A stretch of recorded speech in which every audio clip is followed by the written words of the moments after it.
Ready. Play.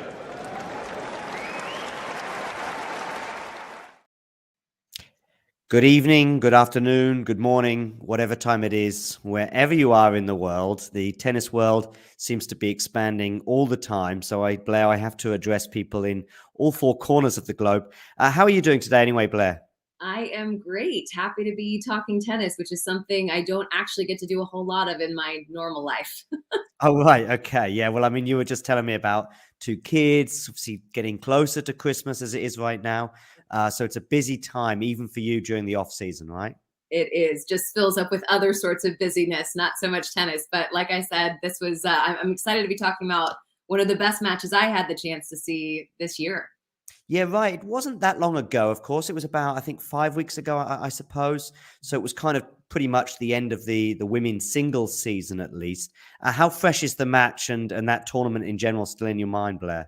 It's probably fresher in my mind just because I'm still trying to believe that the WTA finals was not only in Fort Worth, but 20 minutes away from my house.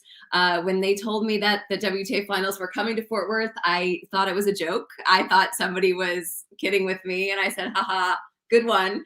But it literally in the town in which I live. So to be able to host and work a tournament, a home tournament, was a special treat for me. And to have the local fans treated to world-class tennis, the best in the world, was a lot of fun to watch.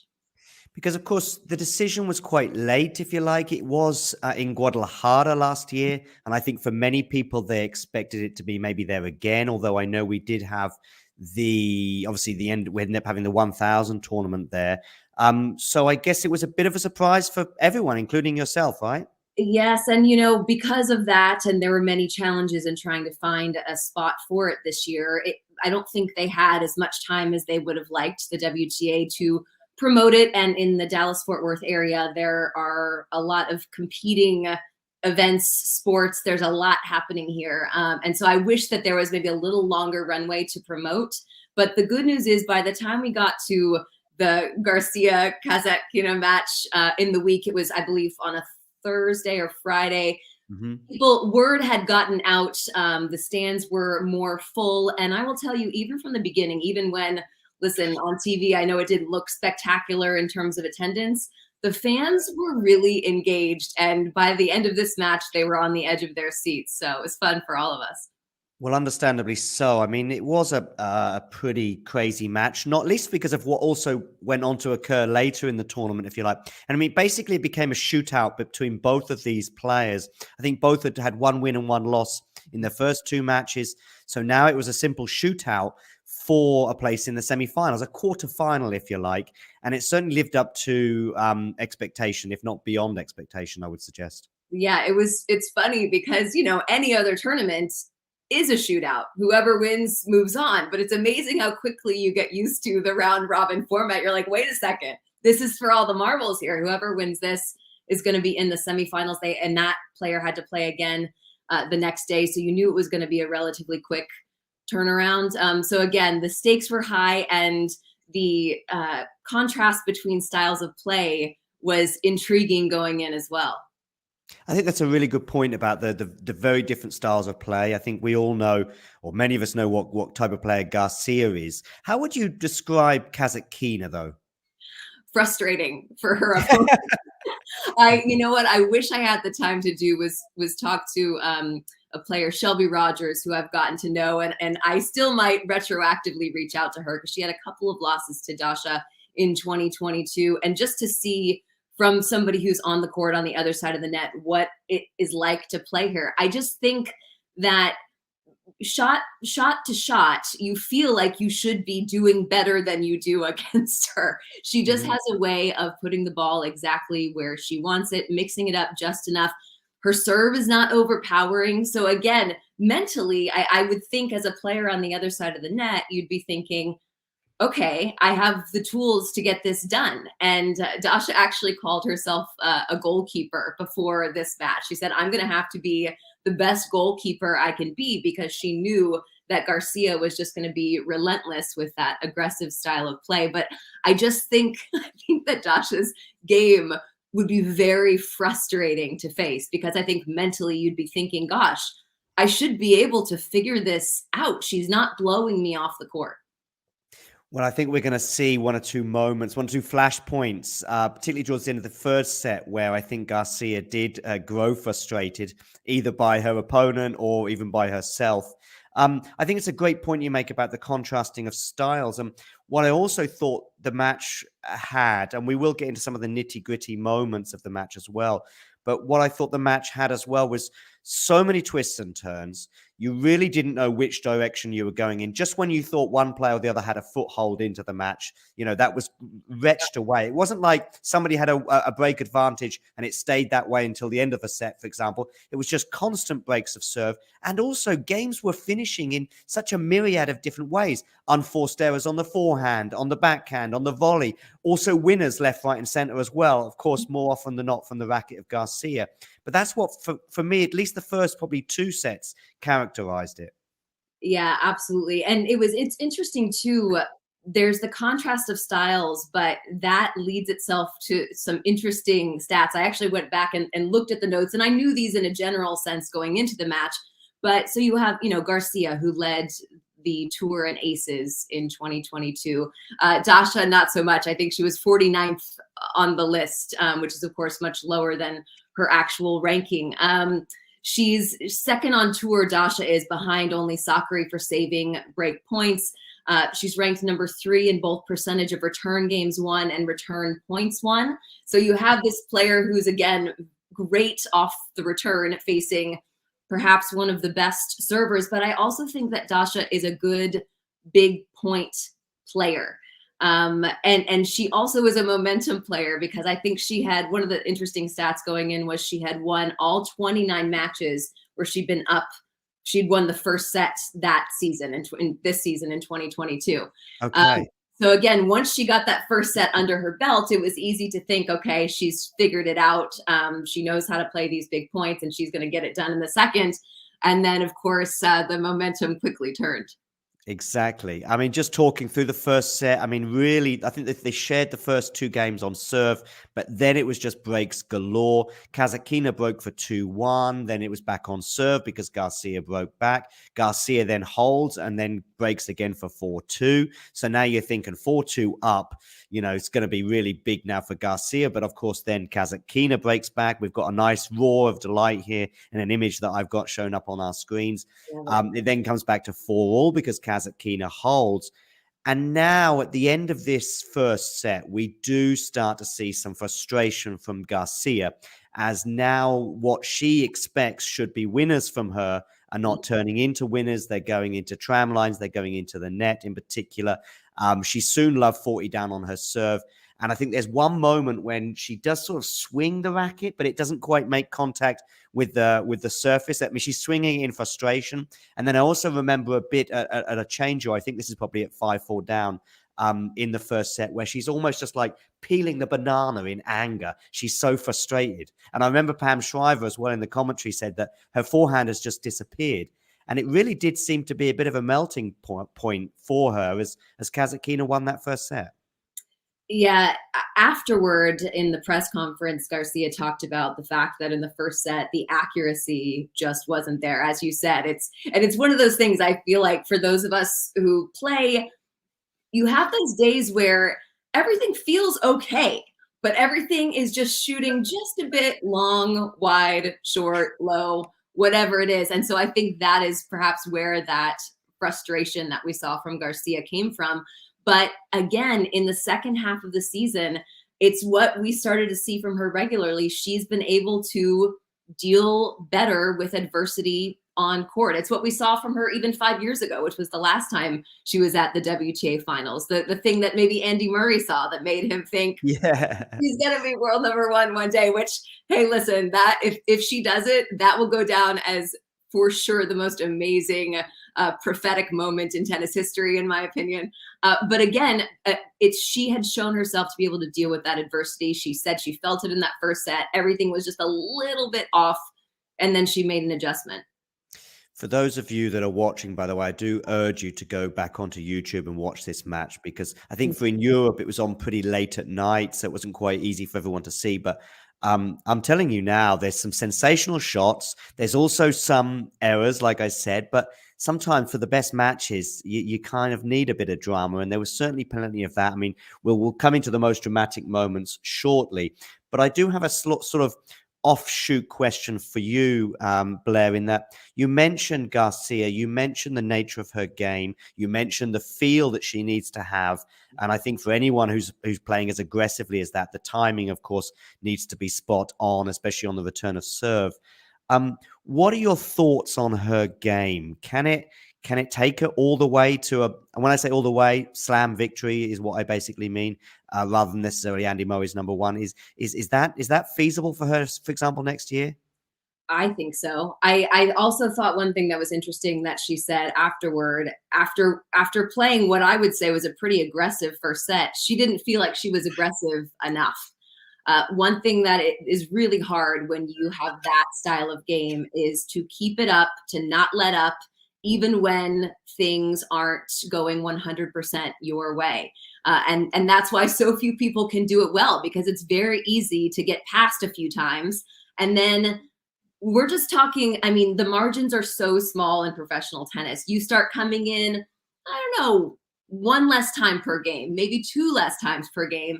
And then all of a sudden the entire match momentum can shift. So the fact that after that first set, she didn't say, I need to think of a different way to go about things. She just thought she needed to do her plan A better. I think that to me was very telling. And that to me says that in the biggest settings, she can do that reliably. And gosh, if I'm on the other side of the net, even if I'm a good big point player, I don't want to face that. I wasn't aware of those comments, but I have to say, watching the match again today, that was what I was feeling towards the end of that first set. There was a couple of points when I think she could have gone for it in a way you would expect, and she probably just held back 10%, and that ended up costing her. As I say, she lost those two games, and it's 6-4. The drama and the excitement, though, certainly continues into the second set. It's Kasatkina's turn to lose her temper now, just on the hour mark, as we see here, as I think Garcia maybe takes a break and goes up 3-1 in the second set. It's Kasatkina's turn to, as I say, to lose her cool. And in fact, Garcia was sensational throughout that set, taking it 6-1. There's one particular game when I think Garcia on return is just perfect, as only the French woman can be in so many respects. An incredible series of returns. I've got some notes here, and this forehand winner we can see that sets up 5-1 before taking that set. Do you remember what you were thinking at the end of the second set? Because really now it does feel like the momentum is with Garcia.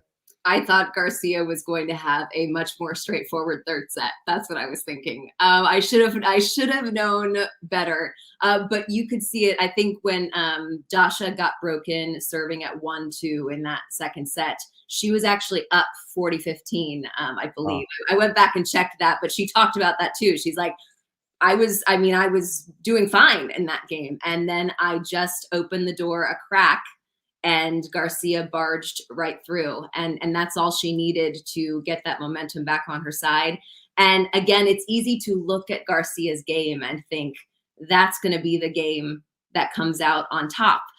But again, that's why Dasha to me is so fun to watch, because she somehow finds a way. Her balance is really good. There were a lot of, especially going into the beginning of that third set, I felt like the length of the rallies extended. There were some really punishing physical points.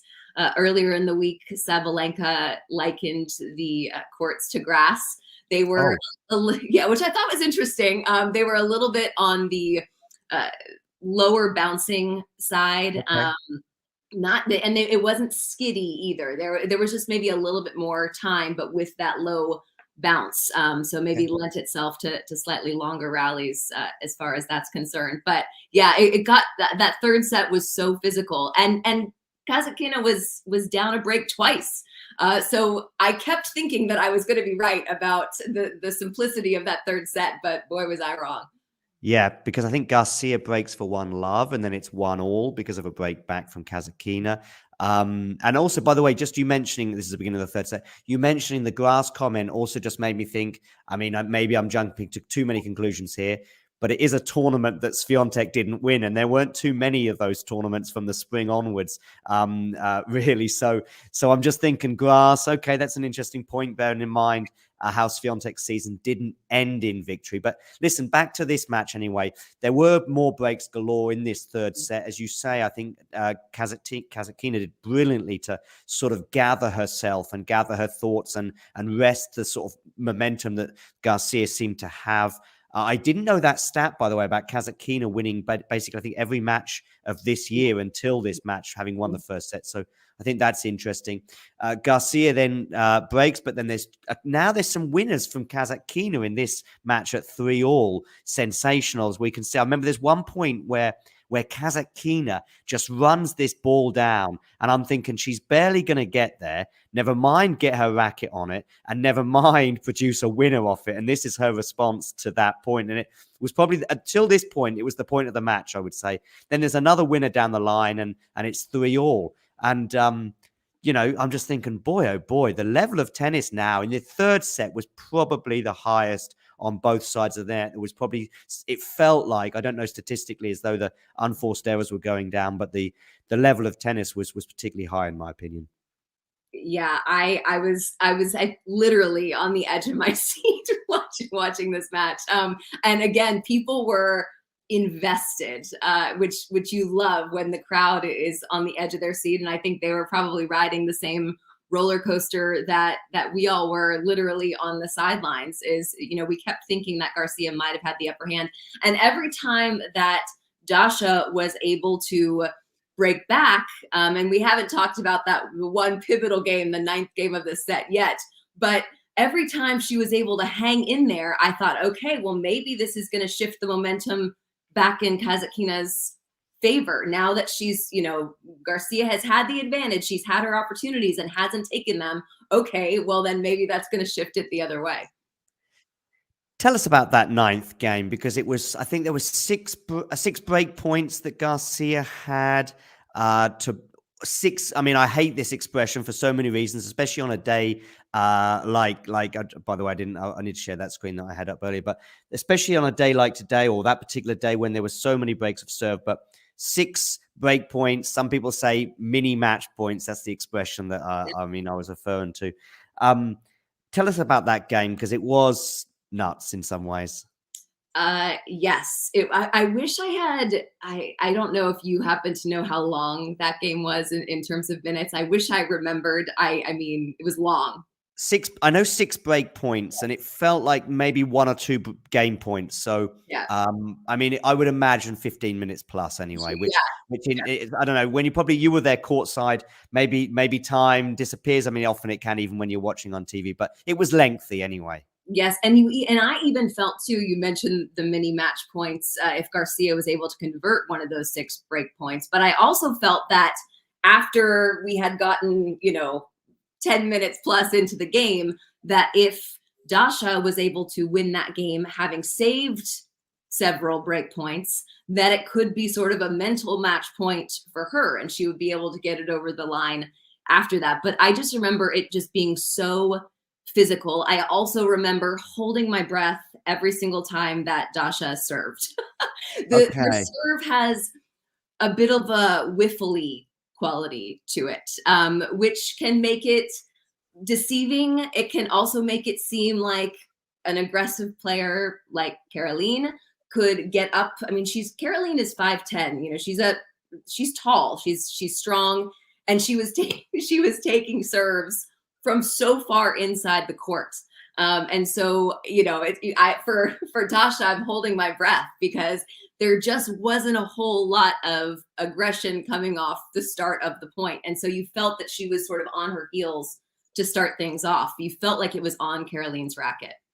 Yeah, I think Caroline can make many players feel like that. I mean, you mentioned that the return of serve, it's something that's been spoken about a lot throughout her career, but possibly even more so during this successful period that she had. Because, I mean, let's also remember that Garcia, from pretty much Wimbledon onwards until the end of the season. She got to the semifinals in New York. I was there, and when she lost her semifinal to Ons Jabeur, I felt that day against Ons Jabeur that maybe there was a moment in the match where she could have mixed things up a bit in terms of her style of playing, particularly the return position. I remember a few times with Jabeur's serve, she could barely get her racket on it. I don't think she has the same problem with Kasatkina for some of the reasons we've laid out before. But listen, it's sensational to watch when it works, especially. And for various moments in this match, it did work. I mean, I was watching one return of serve where, I don't know, she was almost on the service line, even though it was a backhand return. And as I say, that's her style. And I don't think she'll be changing now. As you say, though, when it comes to that game, I know exactly what you mean, where you're feeling very nervous because of her style of play, but also because of the tense moment in the match where Kasatkina was at. However, she does win that game, and now Garcia is serving to stay in the match. In fact, she had to do it twice. And actually, she did it reasonably comfortably, which is hats off to her and set her up, if you like, for the tiebreak. I think Kasatkina gets an early, so we're now into the deciding set tiebreak. And I have just watched this, but I need to just remember now. I think Kasatkina takes an early mini break for 2-1. But what are your memories of the deciding set tiebreak? I will say the deciding set tiebreak for me is a little bit of a blur. I should have pulled up the point by point for myself, but yes, I do remember that. And it was in some ways a microcosm of what the whole match had looked like. You felt that, okay, Dasha is working every single angle on the court. She uses every single bit of it. She's mixing it up. And Caroline is relentless, looking for her opportunity to come in, looking for her opportunity to be aggressive. And it was back and forth until that match point that Caroline had. Yeah, right. I mean, to be honest with you, I'm just trying to remember how it finished now, the actual match point itself. It was tell me. a marathon match point. Yeah, right. Tell us about the match point, and then I'll give you a bit more of a précis of the tiebreak itself. Yeah, again, it was so physical, so long. And Caroline, I'm trying to remember, she was mid-court, I believe, when she collapsed. I'm trying to remember where she was when she collapsed on the court. But again, one of those points, one of the things that I like about watching Dasha play is even when you feel like she should be off balance, she is able to recover and almost restart the point because she's able to just push a ball back deep and have a second start to the point. And she did that in that match point, and then Caroline collapses on the court. And one thing I very clearly remember is her sitting on her bench, just like heaving breaths, trying to catch her breath after it was all over. Because not only was it an emotional reaction when she won, but again, that last point was so incredibly intense. Yeah, very much so. I mean, listen, it also gets, I mean, she won it to 5 in the end, that tiebreak, Garcia. But of course, what happens for the rest of the tournament in the fact that obviously Garcia goes on to win it, I guess that when you look at matches, because I was thinking about it I was discussing the Jannik Sinner match against Carlos Alcaraz recently, and I was wondering about the magnitude of the match, bearing in mind Alcaraz goes on to win the tournament. Does that add something to it, or more importantly, does it take something away when maybe if this was just a first group match, for example, that does affect how we view the match as a whole, right? Yeah, I mean, I think so. I was concerned for Caroline having to play Maria Sakkari not even 24 hours later. I was thinking physically that was going to be a factor. I was extremely impressed. Not only did she come out and play well, but she routined Maria Sakkari the following day. So the fact that she was able to almost build on that when really it could have depleted her physically was even more impressive, in my opinion. She did, although perhaps Sakkari sometimes, and I love Maria to bits in so many respects, and I'm desperate to see her perhaps get over that hurdle that she has in terms of slams. Yes. But sometimes we just don't always know which Maria Sakkari is going to turn up. That is true. That is the other factor there. But listen, I think that all of these players are good enough to where if the door is open for them, somebody's going to step through. So if Caroline had come out and just been a little bit off, or had been a step slow, or not quite as aggressive, or not able to play her game the same way, I do think Maria could have found her rhythm, and it may have taken a minute, but who knows what happens in the end. But Caroline just didn't even give that as a possibility. By the way, the match point, I'm just watching it again. Oh, good. It's a flat. Tell me. It's a 23, 24, 25, 26, 27, 28, 29, 30, 29 shot rally, if I've calculated correctly. And by the way, if I've got it wrong, someone will definitely be telling me on Twitter at some point, you got that wrong by one. Enjoy that. But and let me tell you, I'm now looking at, you're right. So she's now sort of on her knees mid court. And not only that, I think the tiebreak is almost a microcosm of their two games. We've got Kasatkina, Garcia is trying to win the point as soon as she possibly can. Yes. Kasatkina looks like she's earning $1 for every shot that this goes. And it's great. It's great. And listen, Kasatkina looks towards her box. It's 2 hours 27 on the clock. I'll see if I can bring this image up on the screen for us as well at some point before you go. But I just love how it's sort of, like I say, it's like a microcosm for their two games and also the match as a whole.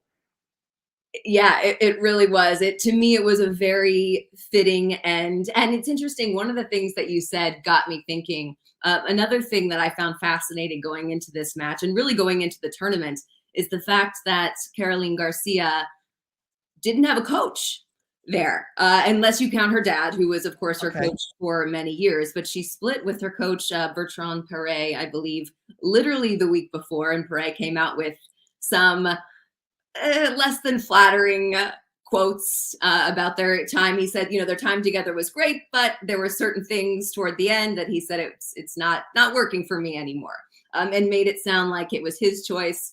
Who knows what the actual story is? But those quotes came out literally leading into this tournament. So she's there without the coach that she had this incredible second half of the season with. Went from 75 in the world to number 4 now. And I felt like that was interesting too, because Daria Kasatkina has Carlos Martinez in her corner.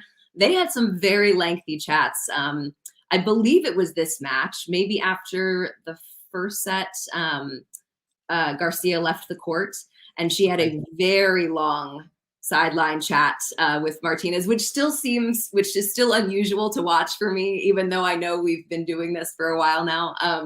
But so there was a lot of input there, and with Garcia, she's there without her coach. Her mom and dad were on the sidelines. Got to meet her mom for the first time. Lovely. Went up and introduced myself, and she said, I don't speak English. And so I said, okay, great to meet you. My French is not good enough. But yeah, I thought that was an interesting dynamic going into it as well, that Garcia has maybe learned this season how to problem solve on her own, maybe with the input of this other coach, and is now able to deploy that by herself on the court, which is ultimately what you want in a coach-player relationship. She just needs Andy Murray to retire, and then she can take him onto her team, given the belief he has in her. That would be great.